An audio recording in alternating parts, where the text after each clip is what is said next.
Insourcing 2000 Cisco switches from an external supplier. Now, operationally thinking, we don't need to keep the light on. We need to think strategically. So today we're going to demonstrate how we're going to insource 2000 Cisco switches and how we're going to secure them. So, simple, well-structured approach to secure network devices with SSH. This is the aim of this lab. Including the sanity checks for reliability and security. So administrator, we always got a device. We call it a management laptop. And from that laptop, we jump into a jump server. From that jump server, we go through the internet connection. From the internet connection, we then log into devices that we want to secure them, all right? So just imagine, just picture, just focus that these two devices represent 2000 switches. Okay, right, and this is it. We're going to talk about open source and the standard source of SSH. We're going to talk about simply preparing the configuration so you can onboard 200 switches per day, and you can earn 300, 400 pounds a day as a contractor, whatever, around the globe. It doesn't matter where you are and who you are. So this lab is also assumes that you have zero knowledge whatsoever. Zero knowledge, from zero to hero. Great. So we already prepared this stuff for you. So let's basically go a bit further, and let me give you again the game changer. So what is the game changer? All right, so deep dive into SSH to secure 2000 LAN switches, as I said. Master networking from scratch.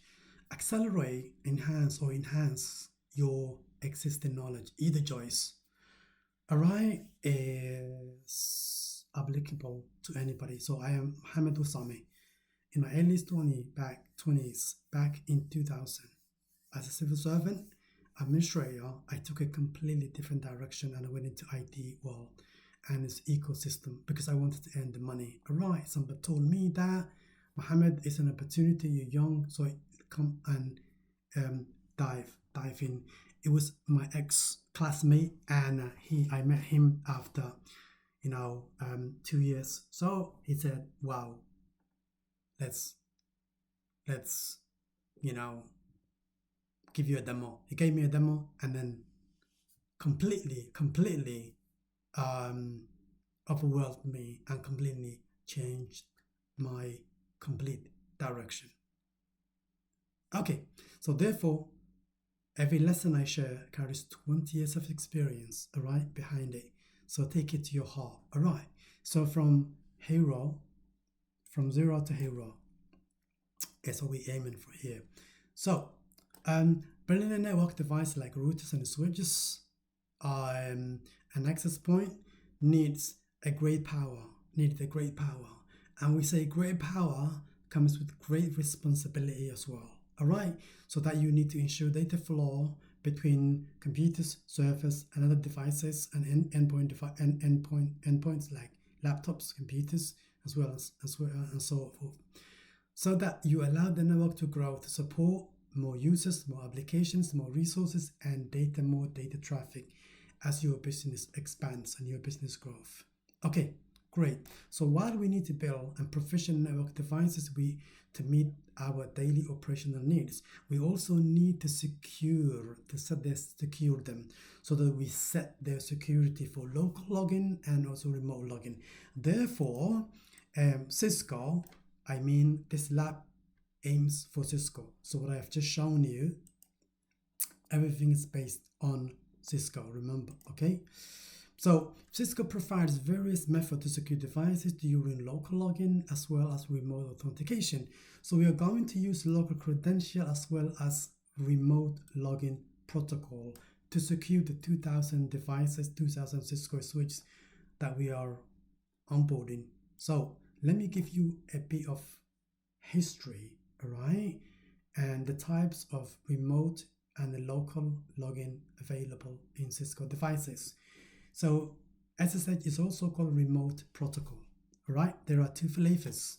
Flavor number one is developed and founded by Yetu Yalonen, who is a Finnish engineer who was a Finnish engineer, alright, back in 1995.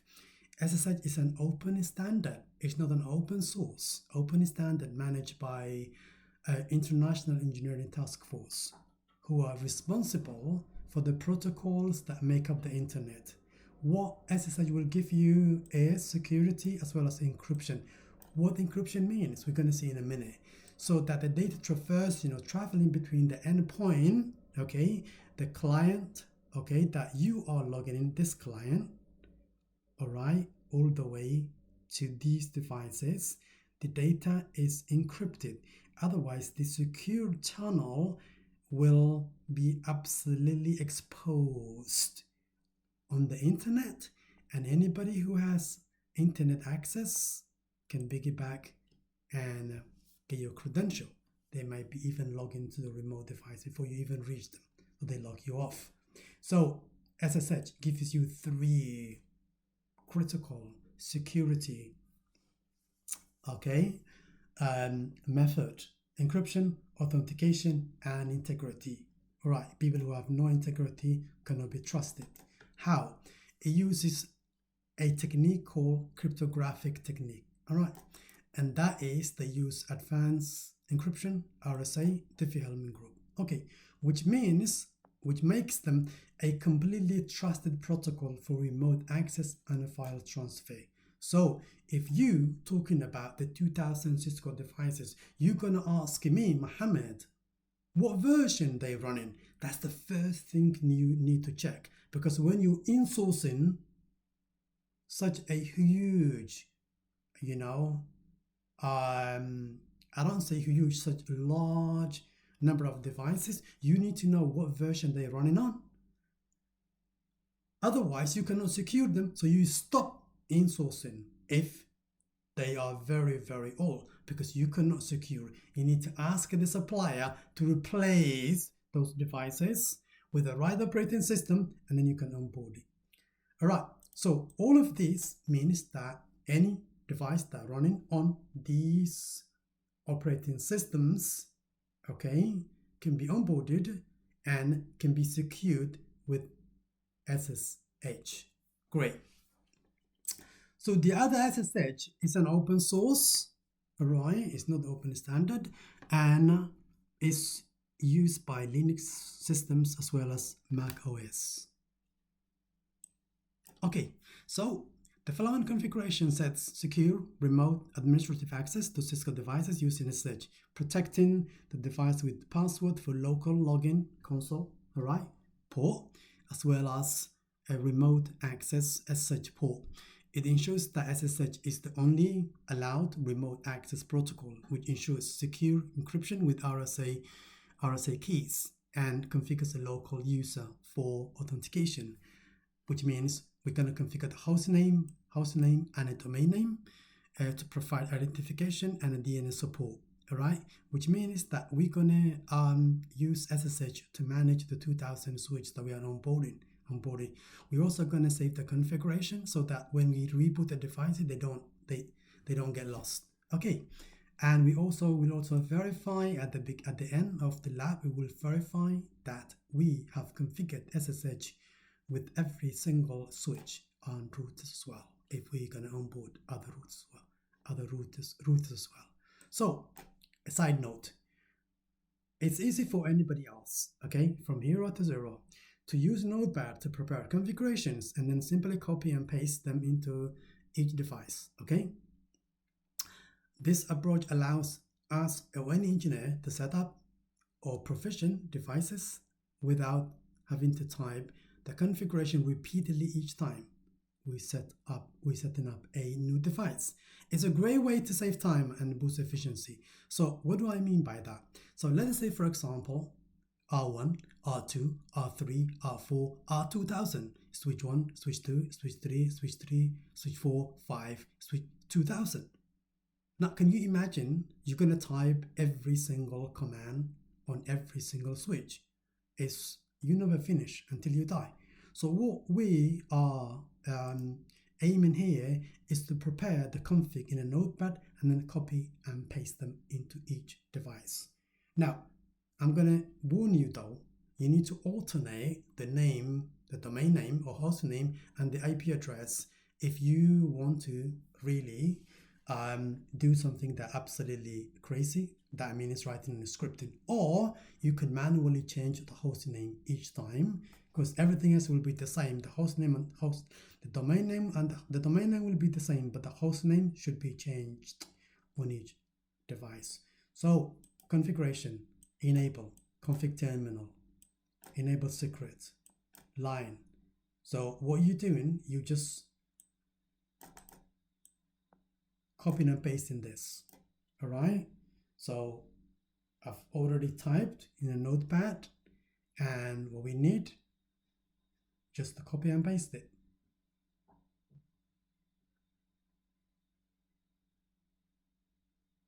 Okay.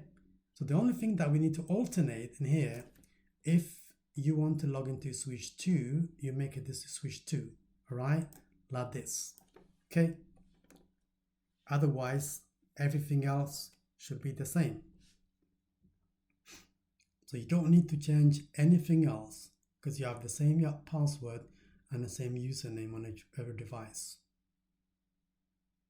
Great.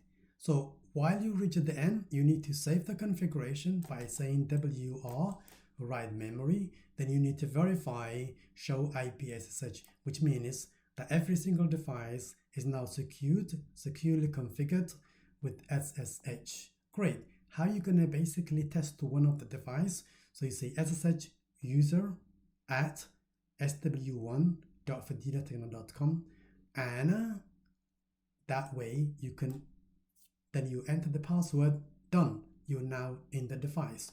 You can also use the IP address instead of the fully qualified domain name. After you're done, are you inside the device now? Run this command, show running config pipe include line. That will show you exactly what you have done. Now the rest of them just nothing but semantic, but adding some semantic meaning into each configuration. So when I say enable config terminal, what do I mean by literally? What do I mean by literally? I mean enter privilege exec mode and a global configuration mode. So this is exec mode. This is global configuration mode. Set the enable secret password, all right? Enable secret password 1 2 3 4 5 6 7 8 9 10. Please do not use this. Use a secure password. Set a strong password for accessing privilege exec mode to secure administrative access. Configure console port, okay, line con 0, and so on and so forth. Configure the access console port, local access with the password to control physical access to the device. So what I have done, I've just added very simple semantic into each line. So someone who's very new, all right, doesn't know exactly what these lines mean, can follow some semantic explanation. Also to remind a complete network geek exactly what stage they are at. Okay, so you can see each and every single CLI has been given a absolutely very nice explanation. So I hope this has been very informative for you, and I hope you enjoy. So next video, we're gonna walk you through configuring, literally typing and checking what we've typed here.